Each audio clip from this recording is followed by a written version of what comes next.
Welcome to Burn Bright Today, Burn Brighter Tomorrow with me, your quantum wealth and wellness expert, Jennifer J. Marcinelli, bringing to you a holistic healing revolution, eradicating exhaustion, and renewing your whole life. Whether you're a corporate executive or homemaker, exhaustion and burnout have no boundaries.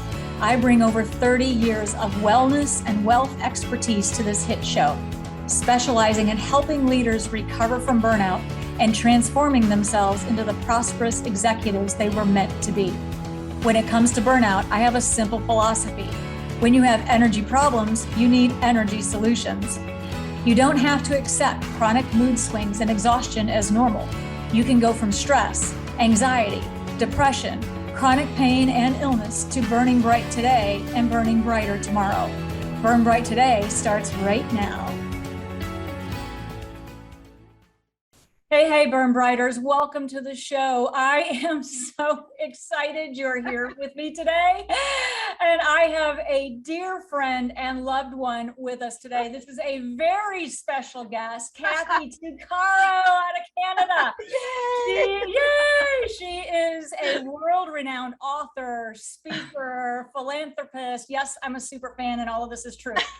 And we share so much in common, and you've been through even more difficult things than I have. So I'm so thankful you're on the show. And this is kind of the third in a series talking about the last few weeks. We've actually been talking about survival and recovery from physical or sexual abuse, or from people who have been harmed by loved ones with characteristics of narcissism and psychopathy. So I'm so glad that we've got you on the show today. You have an incredible story to tell. And of all of the women I know, you have been through it and landed on top. We're going to talk about your book, Dream Big, and how you drive the biggest truck on the face of the earth. I love this. But first of all, I've got to ask you, what is on your wall? What's going on back there? Oh my, hey, I'll move a little bit. My wall right there is my wall of love. And I put that there. What it is I travel the world on my days off from work. And I work with women in shelters. I go to schools, I go to juveniles homes, I go to prisons. And when I do, I give free personal development classes to whoever needs, whether on self-esteem, anger management, boundaries is a big one. Also codependency is another big one. And when I do that, I always give books out for free. And I say you can message me anytime. And a lot of people actually do message me and they do contact me. And so when they do, I'll take a screenshot, I'll print it out and I'll put it up there. And I have pictures from all over the world from people whose lives I've either impacted in a positive way or who have somehow found value in my message and wanted to share with me how their journey is going. So on days that I'm struggling personally, because yes, I still struggle, I turn around and I look at my wall and I see the visual effect and I'm like, okay, Kathy, get back up on the boat and you keep paddling, you keep going, woman. So yeah. Yeah, in Texas, we would say, get back on your pony. Oh, okay. Get back on your horse. Cowgirl up. In my world, I'll just keep on trucking. Absolutely. Well, we got all our metaphors covered. Yeah. All right. So you have so much to share, and I really just want to hear what you have to say. So do you have some ideas? What's high in your heart right now? What's high in your heart? Where do you think you'd like to start talking about what's going on and where you've been and where you are now? Where's a good place to start? Well, I'll start with one of the most transformational moments in my life was when I was 40. Like, I was a nurse for 13 years, and I was very good at what I did because not only my loving kindred spirit and caregiving abilities, but it was very easy for me in the nursing world to take care of people who are hurting. And I love it. And the love that I have was easily passed on to them, and it helped the healing process. However, what I wasn't good at was taking care of me. So I put everybody else on the front burner, and I'm working 12, 16-hour shifts at two different jobs at hospitals. And it's very, very draining. And I would look at their problems and think, oh my gosh, they have it so much worse than I do. And so I'd always put everything that I was living, oh, it's not that bad. But what I was living was, I had grown up in extreme, child sexual abuse since I was the age of 4. I was in a foster home. My mom, when she remarried, there was a lot of sexual abuse, physical abuse, and mental abuse. I used to run to the doghouse and stay there because that was my only safe place. And it's actually chapter 1 in my book, because I call it Doghouse Rules, because I created a new set of rules. And I'd have these conversations with God, like, where are you? How could you, if you're such a loving God, how could you let these awful things happen? And I just didn't understand. And so having all that, I mean, I was raped as a teenager. I was gang raped when I was 18, when I was modeling. I was drugged and raped. I just so many of these horrible things, but I never told anybody. And I carried around this shame that it was my fault. Maybe it was the way that I dressed. Maybe it was something that I said, excuse me. And I didn't even tell my mother. Like, I didn't tell anybody. I didn't feel, I said, well, if I go to the police, it's going to be he said, she said, and I didn't have proof. And how do you do that? And I just didn't. So getting back to the nursing perspective, I never said anything. I just kept that inside. And well, when you carry around such shame, such guilt, such low self-esteem, what happens? Well, I really believe it's kind of like if you use it as a wound, it's an inner wound. So what do wounds happen? If you don't take care of them, they get infected. What does infection happen if you don't take care of it? It can become septic. Well, it's the same thing. So as an infected inner being, it totally transformed itself into my decision-making skills, right? My low self-esteem, I don't feel that I'm good enough. So the men that I'm choosing, my mates, they weren't the healthiest. And I started drinking alcohol, a lot of alcohol, even though I'm nursing. I would use it as an excuse. Oh, I need to calm down, relax, I had a stressful day, whatever excuses in the book. Well, I had 7.5 years from the year 2000 to the year 2007, where my crash and burn happened. I had 2 men, mates, and they went from violent to worse. So I should be dead 10 times over. I've been strangled 3 times to the point of losing consciousness. I mean, abuse is abuse, but that was extreme. I lived with a shovel on my porch as a reminder of what I was going to be buried with daily. I was under constant threat of being sold into human trafficking. It was just horrific. I had a bodyguard. He would follow me to the hospital and make sure I was where I said I was. I'd come out on my breaks. He'd be there. I was stalked for a year. I'd come home and there'd be messages written on my wall, like, I'm coming to kill you, like all these horrible things. But I never went to the police because he was involved in some heavy biker people. And I didn't, like, how do you do that? Like, anyway, yeah. So that day in the hospital, I was tired, and I needed the paycheck, and you try and put one foot in front of the other, and, you try and survive. I'm tough. I got this. And I'm 40. I was 40 at the time. And I get to work, it was night shift, and I look at my sheet, I had 10 people to take care of. I couldn't see the words. I could not read the sheet. Like, it's as if my brain just quit, and you would understand that because I know your personal story. So yeah, so I looked at my supervisor and I quit. I went from the medical unit down to the psychiatric unit. And in between the 2 units, I lost my mind. It's as if I had 40 years of repressed trauma and undealt issues. It just came gushing out like a geyser. And man, by the time I hit the psych unit, I'm pounding on the door. Let me in. They called security. Get her out. I must have looked like a psychopath. Oh my gosh. It was, not my proudest moment, but it took that for me to start the journey of change, right? Does change happen overnight? No, it does not. It took a long time. Like, I really thought, because when that moment happened, they brought me to be assessed by a psychiatric doctor down in Emerge. And it was the first time in my life that I actually told someone what had happened to me. And at the end of it, I said, so are we ready to go? And he goes like, go where? I said, well, aren't you going to lock me up for a 72-hour evaluation, give me some happy pills, stamp me on the forehead that I'm either, yeah, right? Sports jacket with sleeves in the back. Tell me that I'm either bipolar, schizophrenic, multiple personality, like something to tell me how my erratic behavior, there's a reason behind it. And he says, my dear, oh no, there's no amount of drugs or pills that's going to fix you. I'm like, oh, geez, thanks, man. Right? What? And he says, number one, you need to quit drinking. Yeah. And I was in shock because I'm like, what does alcohol have to do with anything?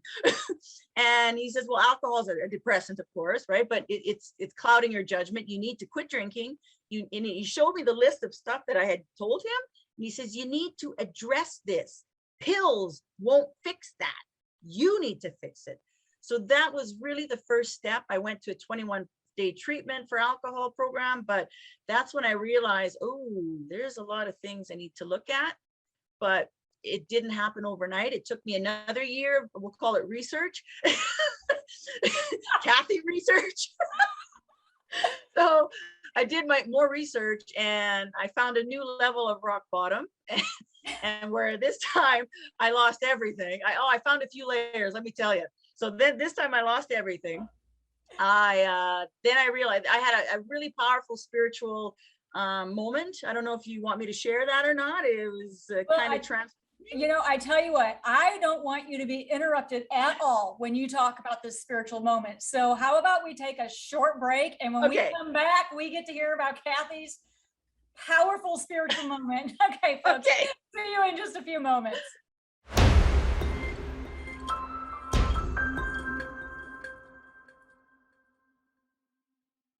Hey, welcome back to Burn Bright Today. It's Jennifer J with Kathy Tuccaro, the driver of the biggest truck in the world and this amazing history of nursing. And I am so grateful that, thank you for sharing your vulnerability and your experiences back in your days in the medical unit and in the psych ward, which I just love. Because as you know, I was ER and cardiovascular intensive care, critical care before I went and did 2 decades in, you know, the really fun world of in vitro diagnostic sales.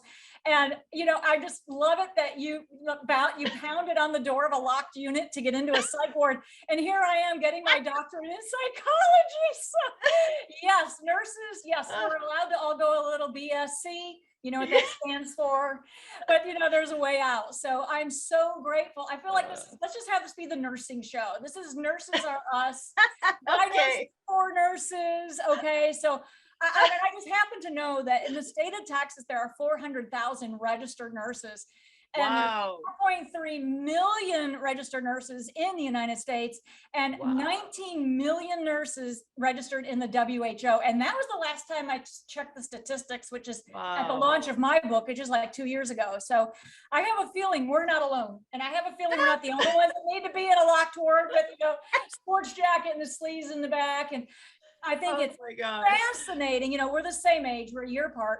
And I think it's fascinating that you mentioned 2007, because when I was 44, right around that same time, that's when I had my burnout and my thou shalt change thou life, or thou that will not have a life. Because everybody knows my story and you know my story, but you know, back to you, because I know what it's like to crash and burn. Our stories are similar, a little bit different, but I think everybody, you don't have to, it's kind of like in the movie or the hit book Wild. You do not have to have shot heroin up your ankle to understand what it means to hit rock bottom. And I had the same experience you did. August of 19, as I shared in the last couple of shows, I recovered from being stalked and targeted, stalked, and completely overwhelmed by a psychopathic sexual predator. And it wasn't just the physical and the emotional part, but it was the energetics of what I had to survive. So when you talk about research, Kathy research, new rock bottom, and then, oh, wait, there's more. There's a newer rock bottom. Oh, wait, there's another one. Rock bottom. That was me, August of 19.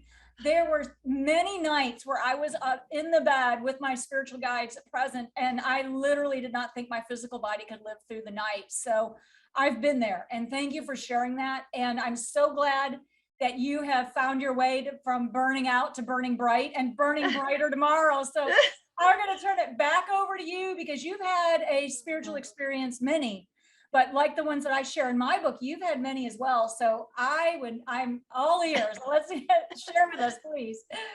Okay, so this is in 2008, and I had lost my nursing job again due to alcohol intake.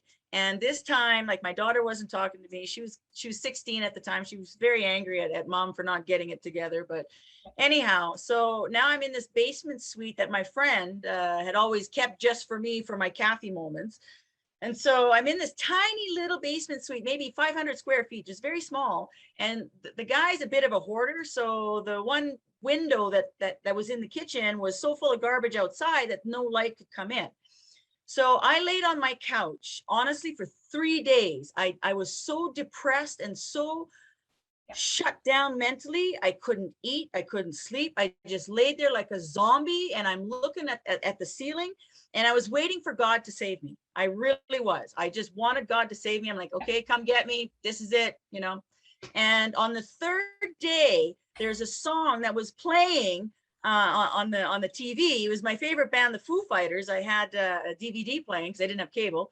But on the DVD, the song that was playing was "Can You Go Another Round? I Will Follow You."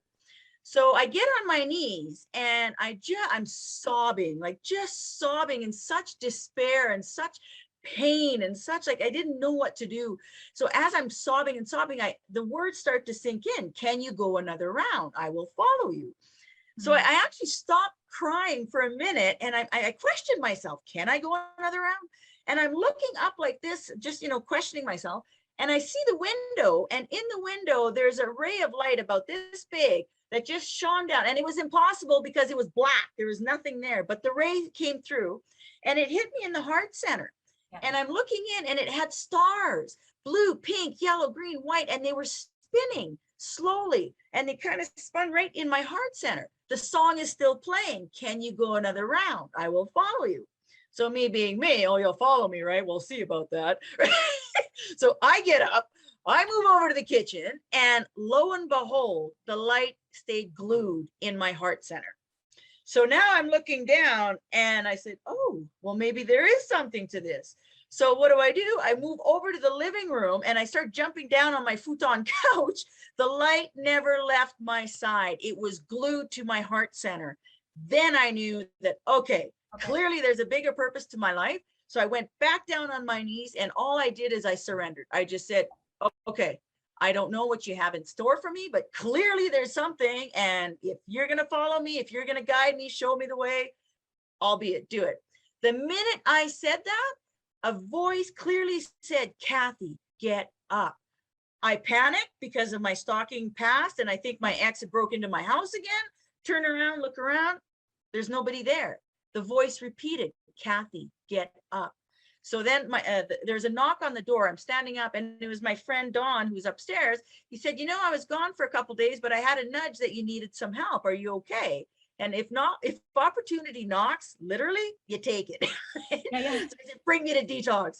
So that, and it was from there that I found out about a year-long faith-based program where women, you live there for a year, and you have your own room, and you just work on your own personal issues in a safe environment. So I had Monday to Friday, I had treatment from counselors where I worked on boundaries, where I worked on self-esteem, where I worked on sexual assault recovery group. I had to take a 12-week course twice. The book was like this thick in order to unravel all these things, and new memories are coming up from different traumas. And so it was very intense, but I mean, I was with 25 other women. I had counselors 24/7. You know, I had the help that I needed.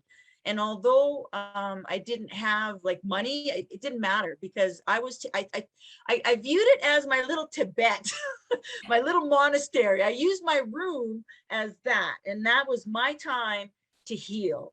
And I really believe that had I not done that, it wouldn't have been, my recovery wouldn't have been as successful, because it was, I needed that. I really did.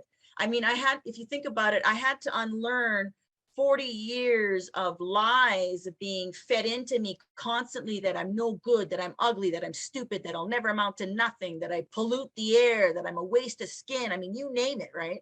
So I had to relearn who Kathy really was at 40 and say, hey, whoo, I'm actually pretty awesome. And then accept it. Knowing it and accepting it is two different things. So then I had to accept it and actually walk my own truth. And that, I mean, that, of course, that takes time. But the thing is, the story doesn't end there, because although I did that, I relapsed within 2 weeks of the program, even though I had thought I had dealt with everything. And that's when I slashed my arm. I ended up, I had another nursing, I was a supervisor. I ended up losing that job. I got evicted, and a new level of rock bottom. Okay, now I'm in the root cellar. Okay, not just the basement. Boring, I'm in baby. the root cellar. Okay, so this time, yeah, my arm slashed. I got evicted. I completely lost my nursing career for good. I'm on the streets. I'm homeless. I have no hope. I was robbed. I had no identification. I literally only had the shirt on my back. And on the 7th day of being homeless, like I remember, I had my head on the table like this, and I'm looking at around me and all these lost souls at this homeless place. And, you know, people are high, and they're on their mental health issues. They look like zombies. And I'm thinking, how does an educated woman end up here? How does this happen? Like, I'm smart, like I'm intelligent. How does this happen? And I'm shaking my head, and I get up and I go outside, and a man named Toothless Joe, he honestly, he is my guardian angel, because he comes up to me, and clearly, like, I've been having messages for many years prior to this moment, but I'm one of those people that need a good, you know, I call it a God smack, because he comes up to me and he slaps me on the back and he goes, "This is the life, live it, love it," you know, big toothless grin. And when he did that, Jennifer, it's as if time stopped. That cloud of depression that I've been carrying around for decades, it shattered. And I'm looking around me and I'm like, what did you just say? And it sunk in, and I said, this is not my life. I actually stomped my foot and I said, this is not my life. And I made a decision. Although I had nothing, literally, I made the decision that I was going to do whatever it took to get away from that guy. And I did. Turned around, went to the hospital. I detoxed again. And I went back to that women's center. I said, I'm not leaving here until I figure this out. And so the picture on the cover of my book, where, okay, I'm standing there like this. It's my first day on site. I hadn't even been on the truck. It's 2.5 stories high, by the way. And I'm just standing there. Yeah, there I am, right? I'm standing there, and you can't see it, but I'm actually crying, because I'm thinking of Toothless Joe. I'm thinking, 2 years ago, I'm standing beside him, drunk and, you know, homeless on the streets, and I got to drive this big truck. Like, how does this even happen? But it did. And so that was another phase that started. So I had to get there in order to get here, right? I mean, everybody's got their different levels, but the hardest part between Toothless Joe and my driving the truck was the fact that in between the two, in that recovery group, I had to let go of the identity I held with the nursing hat and the nursing uniform, because I used that as the Kathy identity. That was who Kathy was. Right. And so take that away, I didn't know. I didn't know what I liked. I didn't know what I didn't like. I honestly, I didn't know, because I had put my whole heart and soul into that nursing graduation cap that I had, right? So what happened is that, in case you didn't notice, I have 8 hamsters and 1 wheel in here. It's just like nonstop. So, I mean, sure, I'll take a job, you know, pumping gas or a cashier for a paycheck, but it's not who I am. Like, I need a career, right? So I went to a career planning workshop, and this is the funniest thing, because after 3 days of personality test, aptitude test, the lady says to me, she hands me my sheet, and in big letters, it said heavy equipment operator. Oh my gosh. I laughed so hard, I just about fell off my chair. I looked at the lady, I said, after I'm laughing, I'm like, this is ridiculous. I said, there's no way that I am going to be a heavy equipment operator. I said, number one, I'm 42. I'm a woman. I don't even like equipment. I'm not mechanically inclined. And it's a man's job. I said, your test is wrong, right? So I push it back to her. She puts one hand on her hip, gives me the look, the raised eyebrow, and says, if only you believe in yourself a little bit, missy, you'd see the test is right.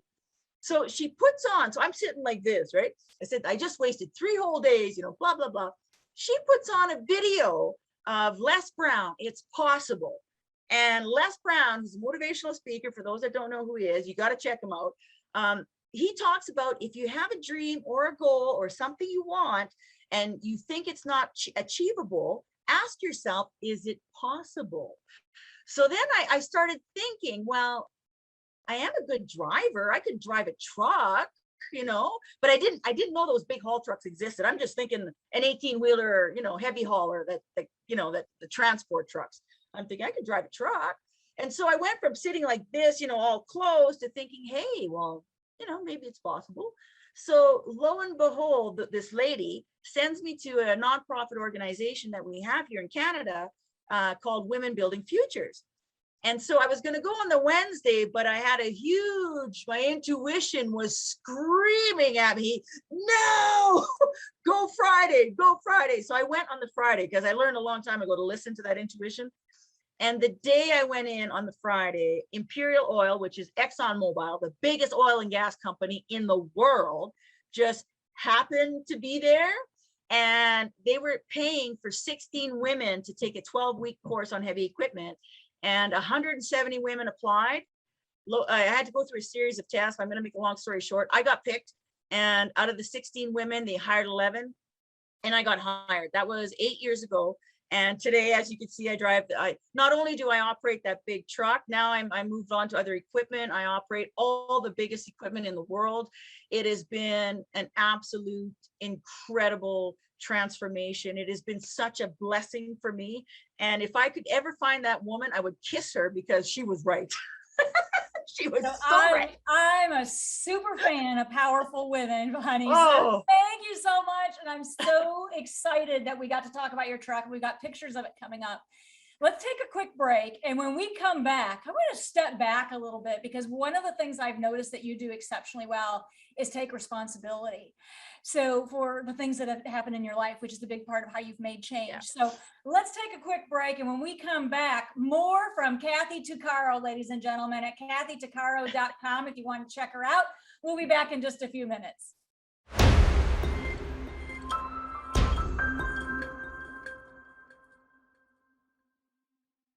Welcome back. It's Burn Bright Today, Burn Brighter Tomorrow with Jennifer J. and a very special guest, Kathy Tuccaro. So, honey, if anyone is a powerhouse in Holy Spirit, it is Kathy Tuccaro. And I heard a rumor. Is it true that you have a bobblehead made after you? Is that actually? Yeah. Because if you do you have it? It's true. It's true. Oh my God.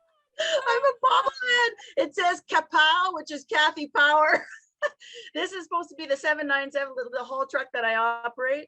And the fists are made bigger because in my workshops that I give, for the best $10 I ever spent was at Walmart, these big Hulk fists. And I put them on, and it empowers you. And sometimes I'll have some ladies that are 70 or 80 years old, they'll come up front, they'll put on these fists, and they just start boxing. And it's so much fun. I love it. So it's empowering. So yes, I have this. I actually ordered 500 of them, and they're going to be for sale soon on my website. So yeah, stay tuned for that. And what's your website? You want to spell that out for us? It is Kathy Tuccaro, Kathy with a K because it has more power. Kathy, Tuccaro, TUCCARO.com. I have started a blog. It's bluestarblogger.com as well. So. Oh, fantastic! And you're a co-host, are you not? Do you have your own show as well? I do.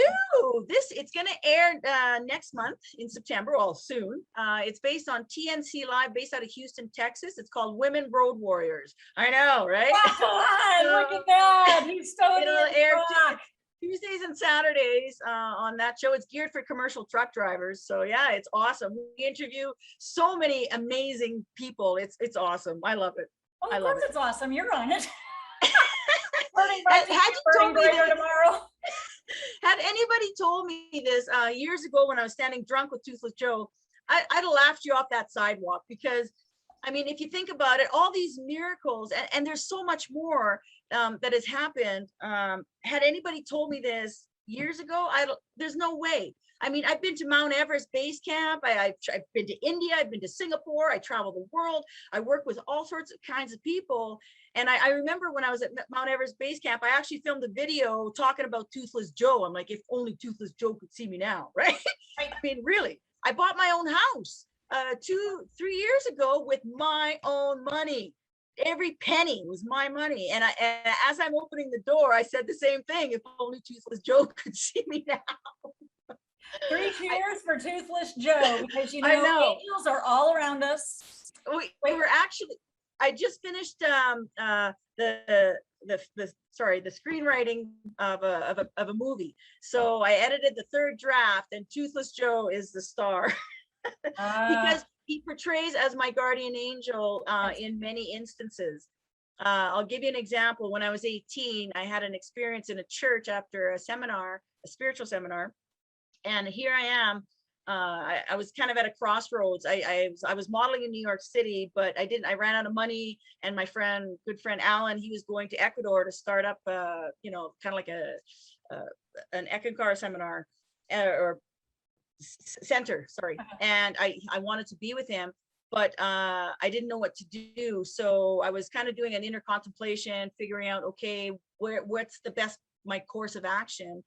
And I ended up, I had a spiritual experience where a master, Fubi Kwans, came to me. He sat with me and he said, you have 2 choices. He says, you can go with Alan to Ecuador and have a very good life, or you can face the eye of the hurricane. And I named that as a chapter in my book, The Eye of the Hurricane, and you have a karmic debt that you need to pay for. You absolutely, there's no way you can escape it. This is something, your karmic debt, whether you do it in this lifetime or the next, that is solely up to you. But know this, that I am with you every step of the way.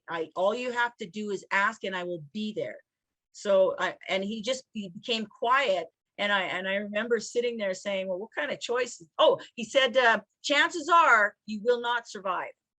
Right. He says this karmic debt is very heavy, and chances are you will not survive. But if you do, the benefits or the miracles that, or the blessings that you will have are going to be unbelievable. And so here I am sitting, well, what kind of choice is that? Go to Ecuador and have a good life, or face my karma, and, you know, chances are you're not going to make it. I'm like, ooh. But I knew in my heart that I had to. It was something that I needed to do. And why run? Why, if it's a debt that I have to pay that I incurred myself, well, I'm going to own up to it and face up to what I have to do. Right. So I said, no, I'm going to, you know, I'll take my karmic debt on, and in this lifetime. So I got on the train, and from Washington to Montreal is a 6-hour drive or train ride. I cried the entire time. And I kid you not, the minute I got off that train, within a week, that's when I was gang raped. That's when I tried to jump the bridge.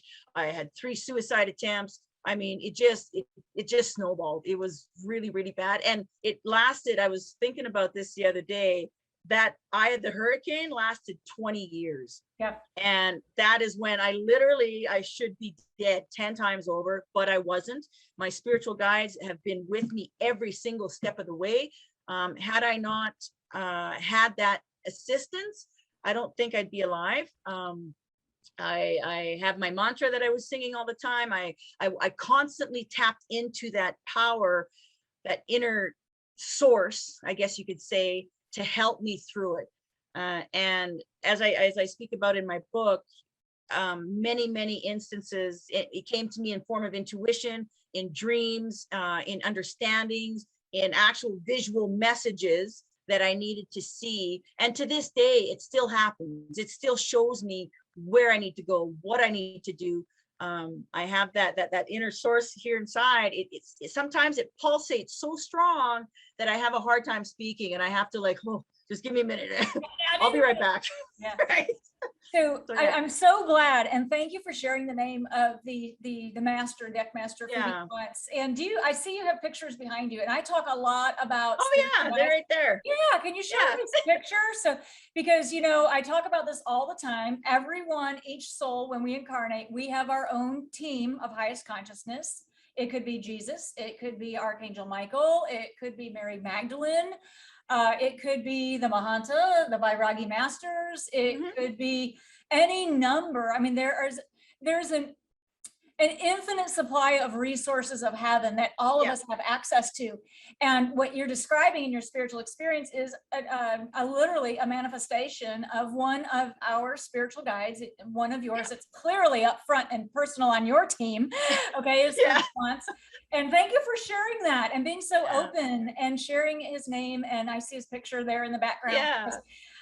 I say this all the time, there's no jealousy in heaven. So that's our thing. So this is what I talk about all the time, why it is so important to call your team, ask for help, ask for your spiritual guide to step forward and ask them to help you work through it. And it doesn't matter if you actually know who they are or their names, you have a team. Just ask with love, ask them to step forward, and they will. And that's what they're here to do. And they're here to help us. So thank you so much for talking about how you took responsibility, that this was a karmic debt, and that you were aware of the fact that you may not physically survive, but you did it anyway. And I've talked about this briefly. I'll just tie this in before I turn it back over to you, or we'll take a break and then turn it back over to you. But that I talk openly about what happened to me in my divorce. It was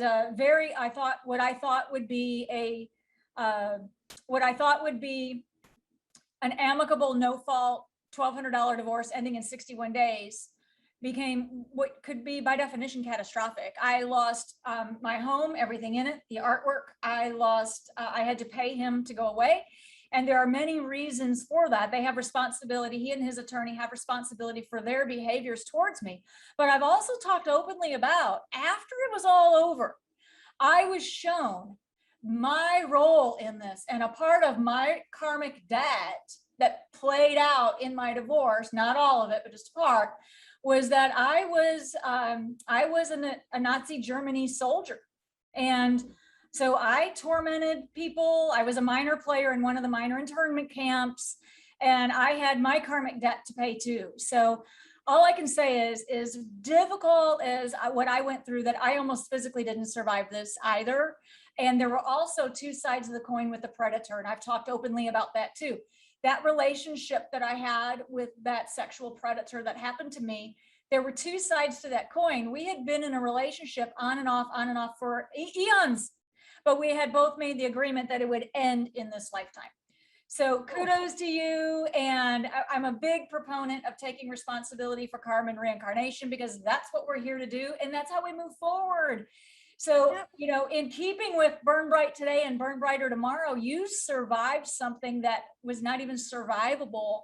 And now look at where you are, and all the blessings are flowing. And now you're this major philanthropist, changing, I don't know, hundreds, thousands, maybe even millions. I don't know how many lives. So thank you so much for your honesty and your candor. And I love your shining example of self-responsibility. So we're going to take a break, and we'll be back in just a few moments, folks. Kathy Tuccaro at kathytuccaro.com.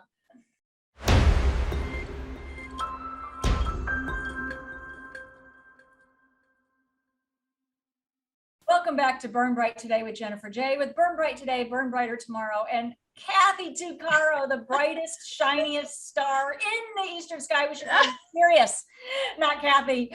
I'm so grateful you're on today. And I would like to step back just a moment, because I think you brought up something that I have personally had to work through too. I personally, as a nurse and in ER and cardiovascular intensive care, I talk about this quite a bit in my book, about how we handled the stress with happy hour. And then Yeah. I went into 20 years of in vitro diagnostic sales where it was de rigueur to drink. And that's what sales reps do. We go to the bar for 8 hours after an 8-hour day, and we drowned all our cares and pain with alcohol. And I know for me, I got to the point after my time in Japan where I always say my switch got flipped. Yeah. And I literally got to where I just could not consume alcohol anymore, where it physically made me ill, where my consciousness had progressed to the point where my physical body could no longer tolerate alcohol. It's as if my body can't even break it down. So I literally had to remove it from my diet, about 10 years ago, maybe more. So do you mind sharing a little bit more about that? Because I think that's an important part of who you are and where you've been. When I had started getting dreams, my dreams are very, very powerful, very intense. I can't help but not follow them. So it happened in 2006, was the beginning. I had dreamt of this giant book of light as a chariot. It was big as a wall. And every time I would approach the book, because the light was so mesmerizing, the book would slam shut. And I was devastated because it was my only link to God at the time. So I'd back up, the book would open, and then I'd approach it again and it would slam shut. And I was just devastated. I'm like, oh my gosh. On the third time, when the book opened, my name popped out of the light. And then all these words, they were just kind of random. It said, Kathy, as long as you drink alcohol, you will not have access to this book. And then it slammed shut so hard, I literally fell out of my bed. And so that was the very first dream. And then I used to have a whole series of dreams that led me to continuously, you're not getting this. You need to understand how important this is. Until the last day when I had a drink, it was May 1st, 2012. That night, I dreamt where there was a giant biblical scroll, like an old yellow, thousands and thousands of years old. It was hanging in the sky, in the room. And there was a tribe of women. They were from the Atlantis era. They were in my room and they were welcoming. They were bowing to me and they were welcoming my queen, my queen. I'm like, don't do that. Like, get up. Like, what are you doing? Like, get up. It was weird. So, but they were talking in hymns, in a dialect that I couldn't quite understand. So all of a sudden on the scroll, whatever they were saying would be transcribed onto the scroll. So my name is on there again, Kathy. And it said, Kathy, you must quit drinking alcohol because every ounce of alcohol that touches your lips affects 1,000 people in a negative way. And instantly I was pulled above and I could see myself here. And I'm looking at myself drink vodka, and there was a ripple of blackness just exuding from me. And I was like, oh, that's coming from me? Like, because I always, I'm so nice, I'm so kind. Like I don't exude bad vibes. I drink by myself in my house. Like, I don't affect anybody. Clearly I did. Anyway, so I'm looking at that. And then my attention got drawn back to the scroll, and it said, for every ounce of love that you sow, 100,000 people are immediately elevated. So then I saw myself again, and I'm looking here.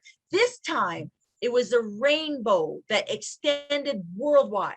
And I instantly understood. And then the scroll said, you must not drink alcohol. God needs you in 1 year's time. You must quit drinking. So that was, as clear as day. When I woke up, at those ladies, there was a voice as I'm waking up. They said, we have been following you for thousands of years and we have never allowed you to remember your dreams, but you must remember this dream.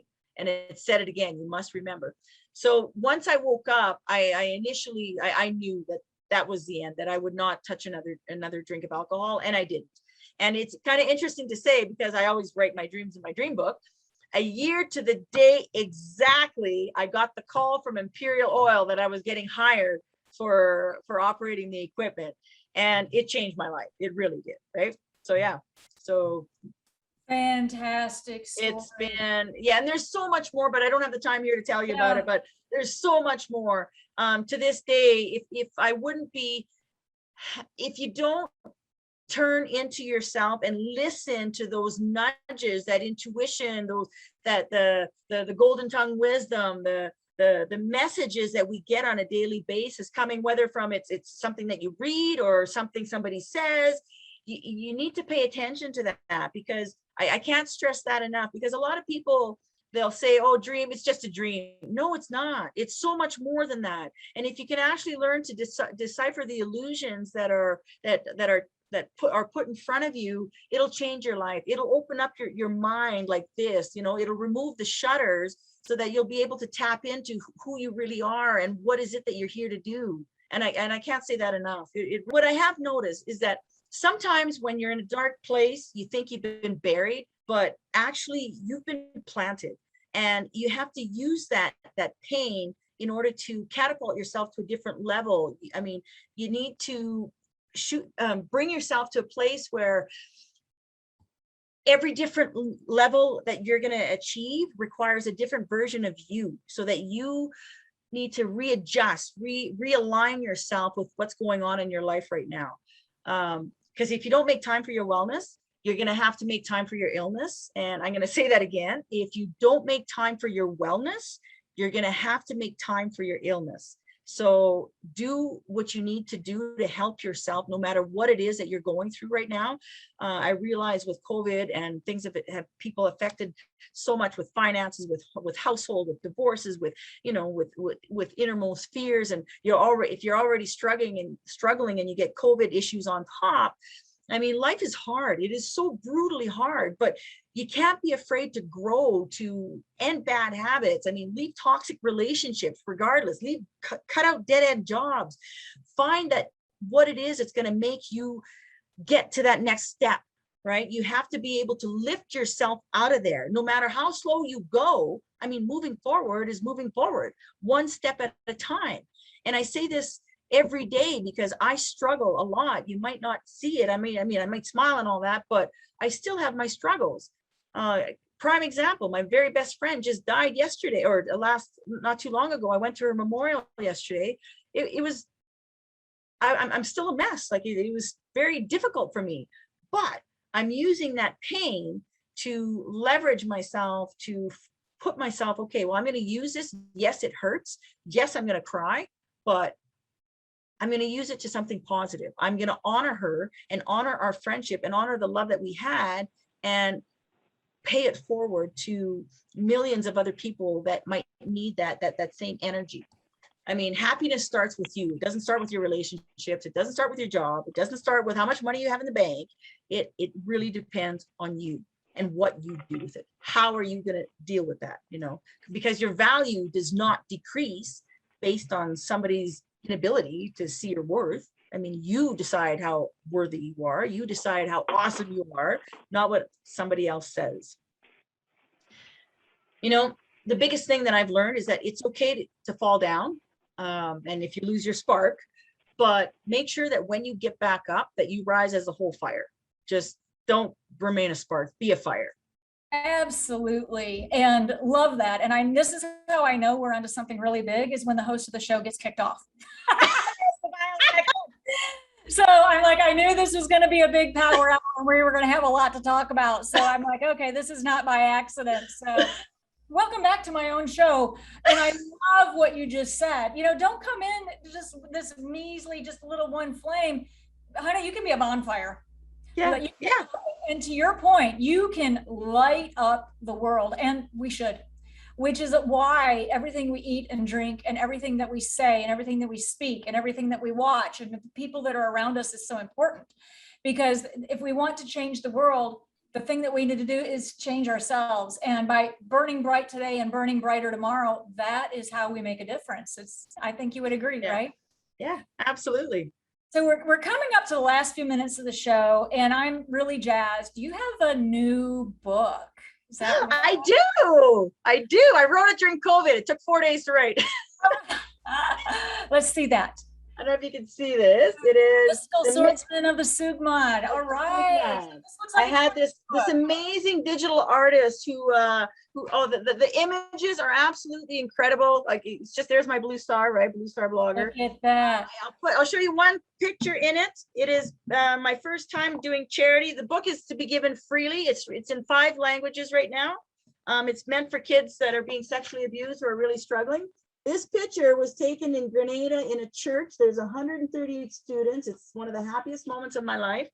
A lot of these children were being sexually abused, and I'm talking about good touch, bad touch. And I realized they couldn't read my book, Dream Big. I said, I need to write them a book. And All so right. this came about. All right. Thank you so much. Love on a high note. KathyTuccaro.com. Thank you so much. And we'll can't wait to have you back. Thank you for having me. Burn brightly.